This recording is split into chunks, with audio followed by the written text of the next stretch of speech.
So guys, ito pala yung ating stem para sa pambabae. Ito yung kanyang stem. So nag-preventive maintenance tayo. So ito. Tapos ito naman yung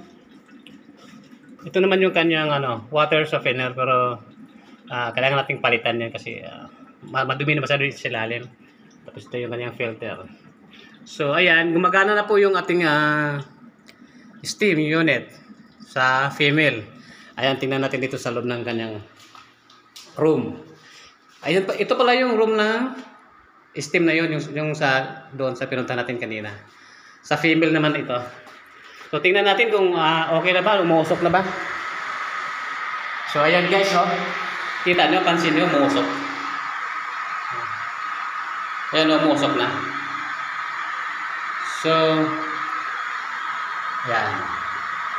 Napapansin nyo, umuusok ba? Pero yan naman, umusok na yan. Ano pa yan? Siguro mga 3 to 4 minutes pa lang.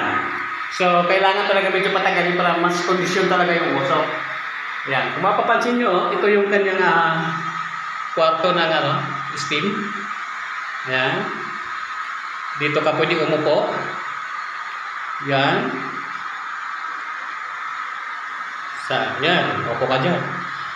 Ito yung pinagkakwarto. Ayan medyo lumakas-lakas na ang kanyang usok.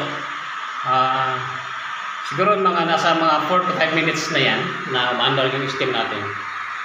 O yan. Gumagana. Lumalakas yung usok. Yan. Sara natin para mabuo yung usok. Ayan, kita nyo guys, umusok na. Wow, lakas. Diba? So, ibig sabihin, successful tayo sa ating ngayon. Preventive maintenance. Yan. Check natin ulit dito sa unit kung ano nang nangyari sa unit. Yan continuous pa rin yung kanyang andar. So nasa 30 yung kanyang reading. 30, 31. Pakinggan natin tumutunog, umandar. Kumukulo yung stem. Kumukulo yung stem natin.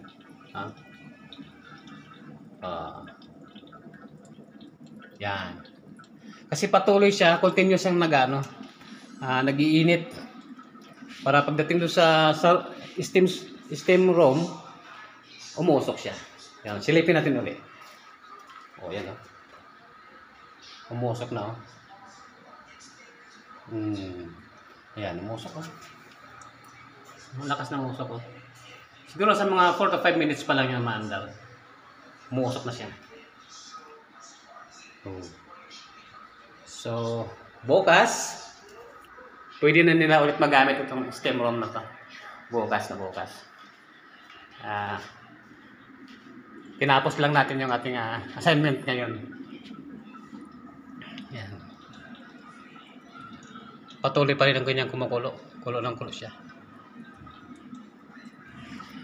So, thank you very much sa ating video. Sa mga nanonood, thank you sa lahat. Bye-bye.